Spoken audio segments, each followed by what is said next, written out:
I've said it before, but I'm going to say it again. Stories are simple.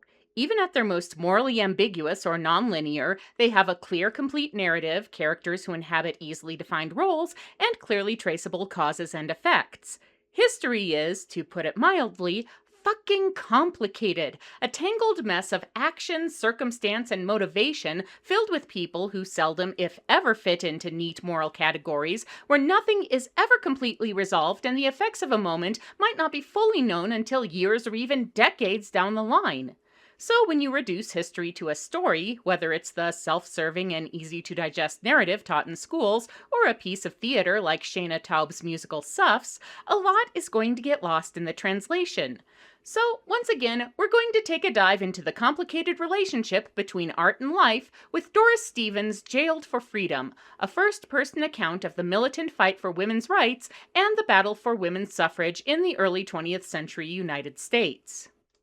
We're starting with Stevens' memoir about the efforts to convince the Woodrow Wilson administration to support what would become the 19th Amendment to the Constitution because Taub was initially inspired by reading it, but it shows only one facet of both the overall struggle for women's rights and the story depicted in Taub's musical.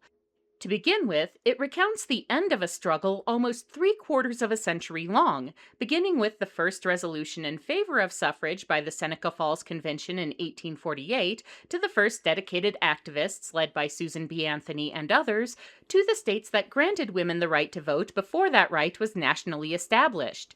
Taub further adds details that Stevens does not focus on, such as the work of black activists like Ida B. Wells and the more diplomatic approaches favored by leaders like Carrie Chapman Catt. And while Stevens ends her narrative with the passage of the amendment through Congress, Taub shows the ultimate ratification by the states and the aftermath. So here's how it originally went down. Stevens begins by drawing a line between Susan B. Anthony, who initially spearheaded the movement for a woman's suffrage amendment in the 1870s, and Alice Paul, who had worked with militant suffragists in the United Kingdom and adopted many of the same tactics in her home country. She then provides an account of those attention-grabbing actions, beginning with a woman's parade in Washington, D.C. on the day before Woodrow Wilson's inauguration, the first large-scale civil rights demonstration held in the Capitol. When requests for presidential support of the amendment were met with deflection and equivocation, Paul and her supporters in the newly formed National Women's Party blamed Wilson for not exerting the influence he had not only as president, but leader of the then majority Democratic Party to get the amendment passed. They heavily campaigned against him in 1916 in the states where women were able to vote, to the point that prominent figurehead Inez Milholland, touring despite having pernicious anemia and against doctors' orders, collapsed during a speech in Los Angeles and died about a month later. After Wilson's re-election, the NWP began an ongoing vigil at the gates of the White House. These silent sentinels carried banners criticizing the delays in granting equal enfranchisement and, as the U.S. entered World War I, the hypocrisy in fighting for freedom overseas while denying fundamental rights to millions of citizens. The protests generated an enormous amount of press and controversy, with some understanding the Sentinels' indignation, but others calling them irrational extremists and, during the war, unpatriotic. The government response was even more harsh, ranging from allowing picketers to be assaulted by disapproving members of the public to eventually having them arrested on the spurious charge of obstructing traffic and sentenced to prison for up to 7 months. Conditions in the Occoquan workhouse where many of the picketers were held were horrific, with poor sanitation, inadequate and often worm-ridden food, and violent treatment led by Warden William H. Whitaker. The women responded by laying claim to status as political prisoners and going on hunger strikes, prompting further abuse and forced feedings. The harshest prison sentences and treatments abated after news of these events generated public outcry, but Wilson and Congress continued to stall, prompting further picketing and burning the president's words and image in effigy. By this time, public support had turned strongly in favor of the amendment, fueled by shock at the disproportionate retribution faced by the picketers and appreciation for women's work on the home front during the war.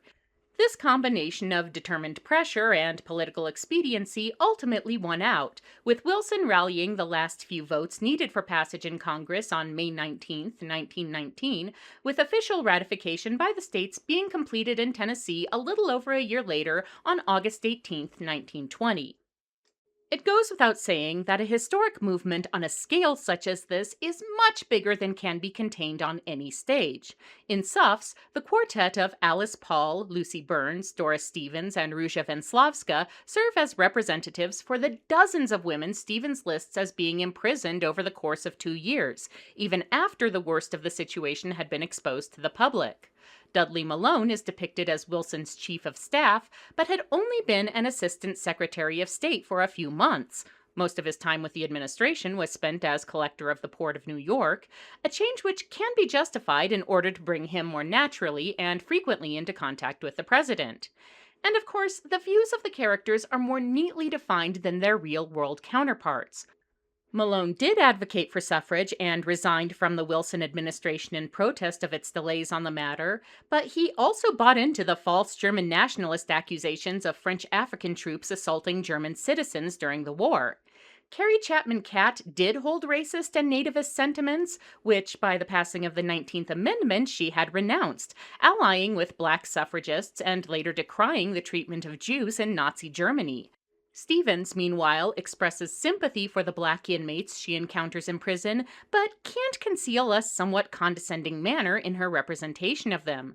Nor does she acknowledge that the horrors of Occoquan were generally ignored until they were inflicted on upper-class white women. And getting into the relationship between racial equality and gender equality in the United States opens up a whole can of worms. Prior to the Civil War, women's rights and abolition of slavery were closely linked, with female advocates of the latter forming their own organizations when male societies refused them. Susan B. Anthony was born a Quaker, a group that was among the loudest and most consistent voices for emancipation and lobbied against slavery and for the 13th Amendment. But that all changed during Reconstruction, when leader of the Anti-Slavery Society, Wendell Phillips, declared that advocating for two marginalized groups at once was just too hard, and that women's suffrage would need to wait as this hour belongs to the Negro, a statement that was obviously controversial. Anthony's indignation at being pushed aside by her former allies is understandable, even if her ensuing racist screeds against ignorant black and immigrant men voting is not. Frederick Douglass, on the other hand, pointed out that white women weren't the ones getting beaten, imprisoned, and murdered on a regular basis, and could afford to cool their heels for a bit.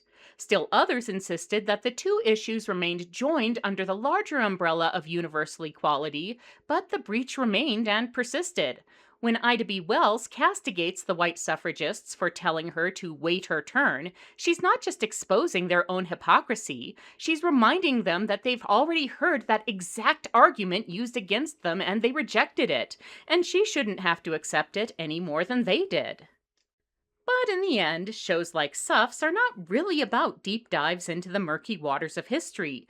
They're more about extrapolating from past events to say things about our present. In this case, people in power will literally do anything else before listening to marginalized groups. Infighting among factions doesn't solve anything. Both dramatic action and restrained diplomacy are useful in getting things done. The nature of progress means the firebrands of the past will become the dated relics of the future, and change often seems slow and impossible, but can be brought about with persistence. And that's something we all really need to hear more and more each day.